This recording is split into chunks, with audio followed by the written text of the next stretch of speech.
أعوذ بالله من الشيطان الرجيم بسم الله الرحمن الرحيم Assalamualaikum warahmatullahi wabarakatuh.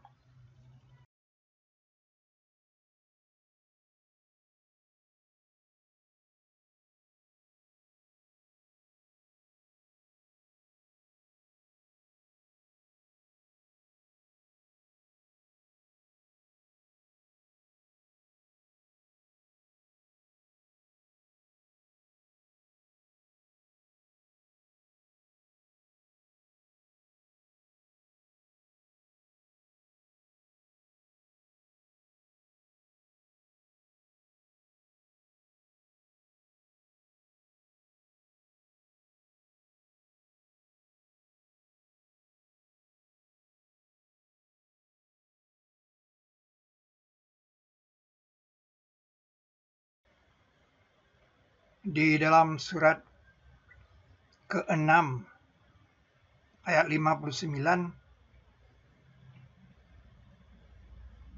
ada dikamuskan kata kering. Dalam konteks kalimat tidak biji yang basah dan tidak yang kering. Kering itu ya bisin, ya bisu. Itu kamus pertama kata kering. Ya bisu. Ya, kata kering kedua itu adalah pada mimpinya raja di Mesir. Nah, salah satu kata-kata dia itu dalam mimpinya itu dia bilang 7 tangkai yang hijau, ya hijau, dan yang lainnya sudah kering. Dan yang lain ya bisa. Nah, itu dua kata kering dalam Al-Quran yang mengkamuskan kata kering. Pertanyaannya adalah untuk apa kering itu perlu dikamuskan? Dibangun fenomenanya. Endingnya adalah laut yang suka kering. Laut yang suka kering. Bahari ya basah. Bukan laut kering, tapi laut itu suka kering dia. Kalau subuh-subuh dia kering, nah, tapi kalau matahari udah terbit, udah penuh lagi lautnya. Nah, ini pernah saya alami di waktu pergi ke pantai air manis itu. Kita pagi kita sampai itu, kata guru saya, itu kita bisa jalan ke pulau itu. Tapi nanti kalau matahari udah terbit, jalan itu sudah tertutup oleh air. Jadi saya punya pengalaman. Laut yang kering, yang suka kering. Jadi untuk apa dikamuskan kata kering dalam Al-Quran? Ya untuk ini, untuk laut yang suka kering ini. Nah, surat ke-20 ayat 77 itu bagian A itu kan Nabi Musa mendapat wahyu. Auhayna ila Musa. Kami wahyukan kepada Musa. Nah, bahwa berjalanlah. Nah, asri. Jadi bahwa berjalanlah hamba-hambaku. Nah, itu di waktu malam. Karena bahwa berjalan ini, asri ini artinya berjalan malam. Pertanyaannya adalah mengapa harus malam dia berjalan? Karena dengan harapan dia bisa sampai subuh di pantai itu. Karena di situ lautnya kering. Tapi kalau matahari sudah terbit, laut itu sudah nggak kering lagi. Nah, bagian B-nya mengatakan, maka adakanlah untuk mereka perjalanan. Tori Kon ini perjalanan. Bentuk kata benda perjalanan. Fi perjalanan di laut yang suka kering. Nah, itu. Oh, jadi Nabi Musa udah tahu di mana laut suka kering itu. Jangan takut tersangkut. Dan jangan takut. Jadi waktu dibawa berjalan Bani Israel ini, Nabi Musa bukan ngeraba-ngeraba aja, udah tahu dia ke arah mana. Yaitu ke arah pantai, di mana di pantai itu lautnya suka kering. Nah, itu di sini dia. Di sini, maka itu desa ini namanya Mesir karena orang yang di sini suka bolak-balik ke sini.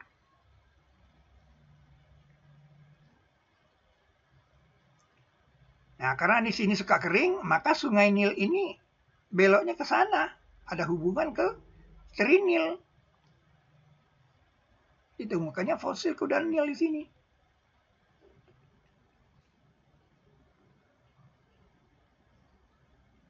Jadi Nabi Musa itu berjalan, sudah tahu dia harus ke daerah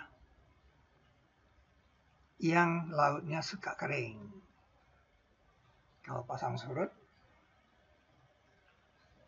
ke sana dia. Tapi ketika Nabi Musa sampai di situ, ternyata lautnya tidak lagi kering. Nah, itu persoalannya. Maka itu perlu dikasih tahu. Maka mereka bertemu di tempat matahari terbit. Artinya matahari sudah terbit. Dan tempat itu memang disebut matahari terbit. Karena matahari terbit dari sana. Ya kalau udah kesiangan ya pasang udah naik. Ya, jadi Nabi Musa itu tidak tahu tadinya kalau tongkatnya itu bisa membelah laut, nggak tahu. Jadi dia bukan sengaja jalan ke laut, tidak. Nah, itu hebatnya Al-Quran. Lengkap ayatnya.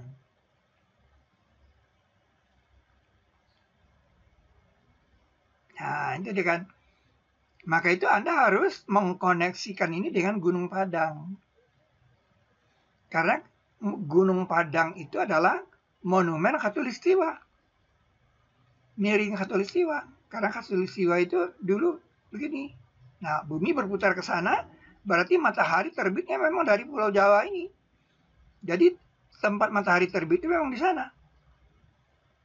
Atau negeri kita ini juga memang disebut sebagai negeri tempat terbit matahari. Jadi mereka memang bertemu di tempat terbit matahari. Nah, maka itu ada ayat yang mengatakan, dan kami dekatkan ke sana yang lain. Jadi ketika pasukan Fir'aun itu sudah mau sampai, karena sudah melihat satu dengan yang lain, lempengan tektonik Afrika ini didekatkan ke sana. Termasuk Pulau Kreta. Kata Kreta ini kan kata di Nusantara. Mana ada orang-orang di sana tahu Kreta? Bahasa apa Kreta itu? Nah, makanya si Santos mengatakan orang-orang di Pulau Kreta ini meniru kebudayaan Jawa. Kata, kok bisa dia tiru? Orang memang karena mereka pernah di sini dulu. Nah, kami dekatkan ke sana yang lain. Jadi pasukannya Fir'aun itu tidak pernah sampai ke rombongan Nabi Musa. Tetap dia mundur terus. Nah, ini yang tidak ada di cerita lama. Di cerita lama ini tidak ada. Kalau Anda punya teori ke Laut Merah, lempengan tektonik yang mana yang bergerak? Al-Quran sudah turun. Jangan lupa. Al-Quran menyalahkan teori lama itu. Nah, itulah alasannya ada desa Mesir di Pulau Jawa. Ada desa Mesir di Lampung. Bahkan ada gunung Mesir di Bengkulu. Ini cerita besar dan ini merubah sejarah dunia. Dan mungkin juga akan merubah konflik Israel-Palestina. Ini dunia, saudara. Bukan di karang-karang. Nah, kita sudah memproklamirkan bahwa Khatulistiwa dulu pernah lewat di sana, dan Gunung Padang itu adalah monumen Khatulistiwa. Tanggal 8 bulan 11 2020, jangan lupa. Kita sudah mendeklarasikan itu. Jangan Anda jadi orang yang ketinggalan zaman. Dan itu sudah kita ketahui kutub utaranya di sana. Nah, itulah alasannya Afrika akhirnya larinya ke sana, lari ke kutub utara.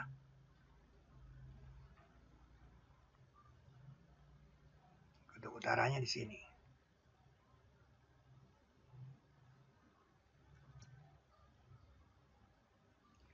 Maka adakanlah untuk mereka, doroba ini kan adakan atau buat,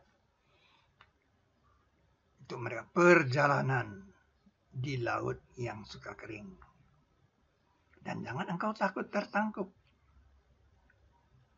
Dan jangan takut. Nah, Nabi Musa begitu yakin ada wahyu yang menyuruh dia harus ke sana.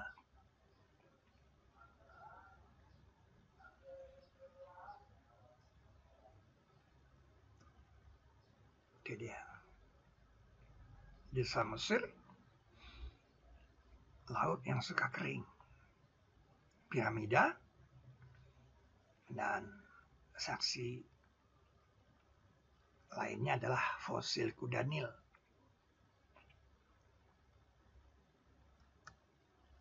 Angkat bicara.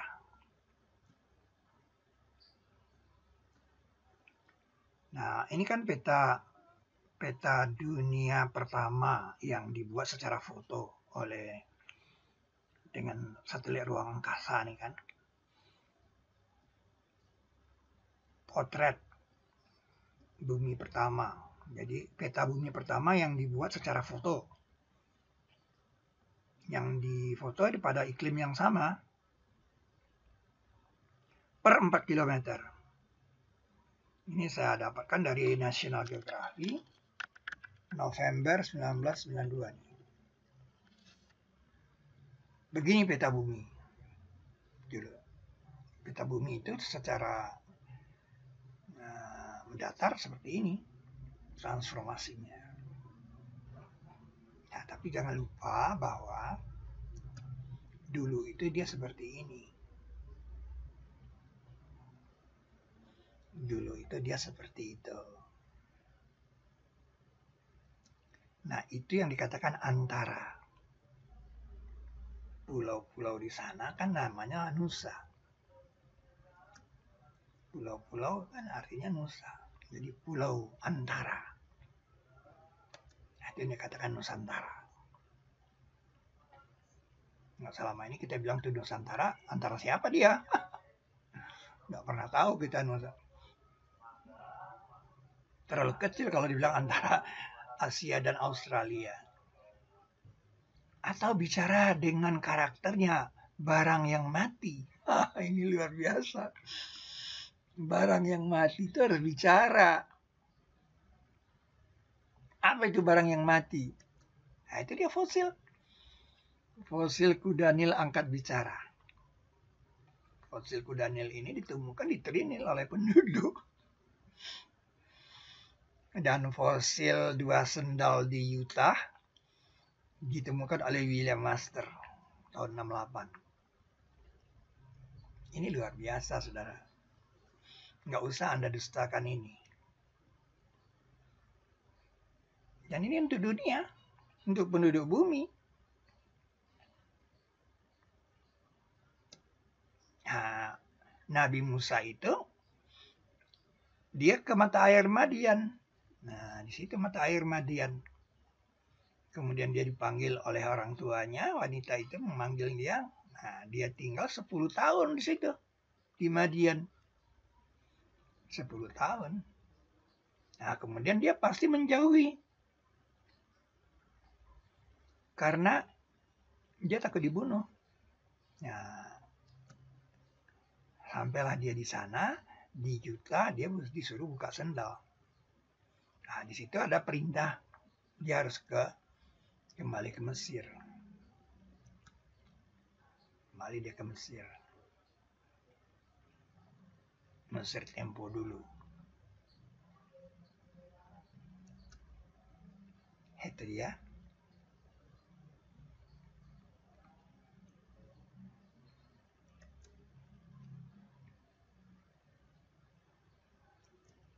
Nusantara.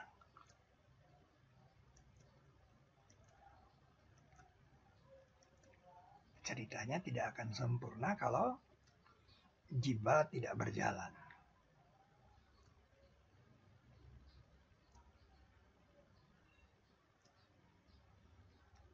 Jadi berjalan dengan karakternya Jibal, lempengan tektonik.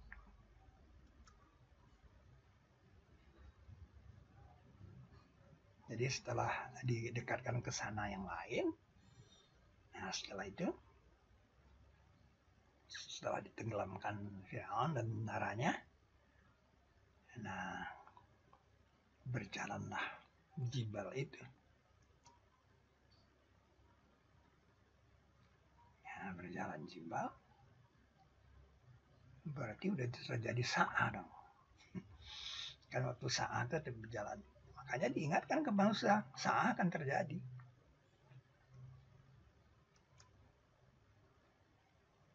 Nah, luar biasa kan?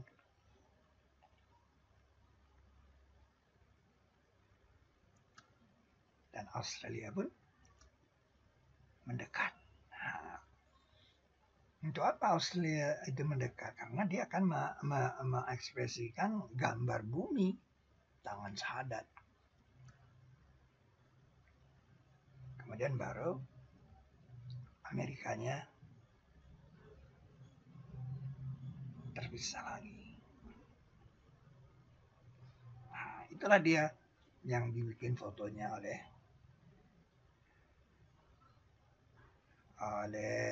NASA barangkali itu. Foto pertama secara foto. Peta bumi pertama secara foto. Potret bumi pertama. Dibuat secara foto per 4 km. Nggak gampang saudara di foto pakai satelit. 4 km ada berapa foto coba digabung-gabung. Ini kerja keras orang bikin begini. Sampai nggak tahu asalnya dari mana. Sayang sekali kan. Nah itu dia. Nusantara itu. Kenapa Australia harus mendekat? Karena di situ ada gambar, bumi bergambar. Yang disebut, katakan, adakah sesuatu yang lebih menyolok syahadatnya? Qul ayyu syai'in akbaru syahadah. Itu dia.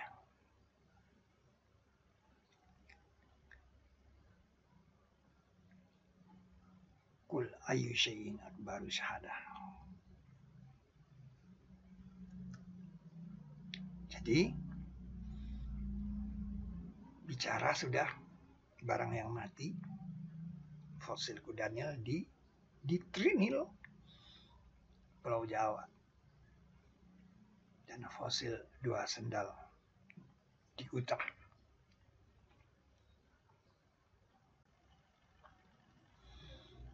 Perumpamaan orang-orang yang dibebani Taurat, kemudian mereka belum memikulnya, seperti perumpamaan keledai yang memikul barang.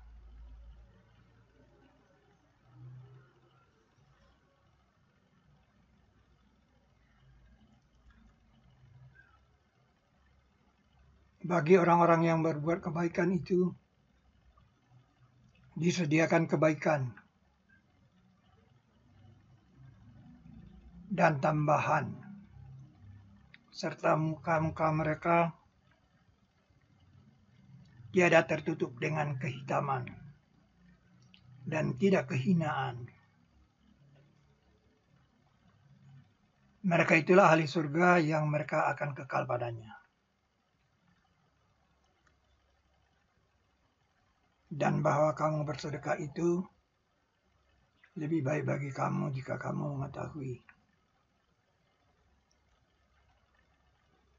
Dan kamu akan mendengar dari orang-orang musyrik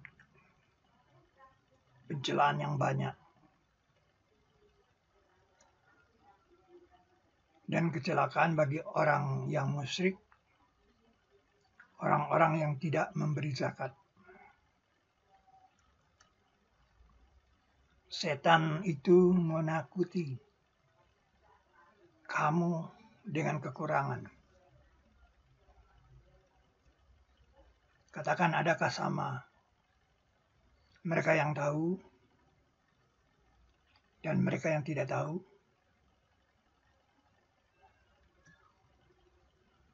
Bahkan dia, Al-Quran itu, mengoreksi yang di hadapannya dan penjelasan tiap sesuatu.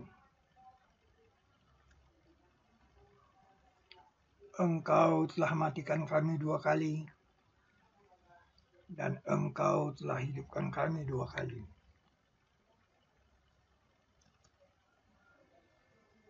Dan hari ditiup pada trompet, maka terkejut siapa yang di langit dan di bumi, kecuali siapa yang disukai Allah. Dan setiap datang kepadanya dengan merendah diri.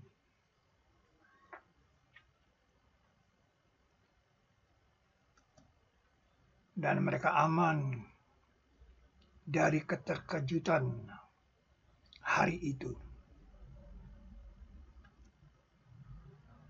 Allah yang menurunkan kitab dengan karakter lengkap dan mizan. Dan tidak engkau tahu, barangkali saat keruntuhan itu sudah dekat.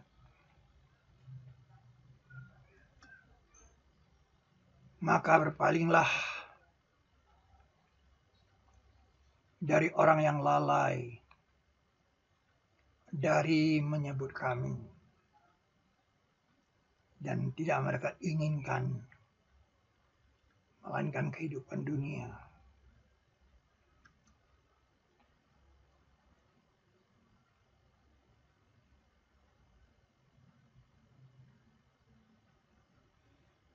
Barakallah bagi mereka yang mendorong gerobak.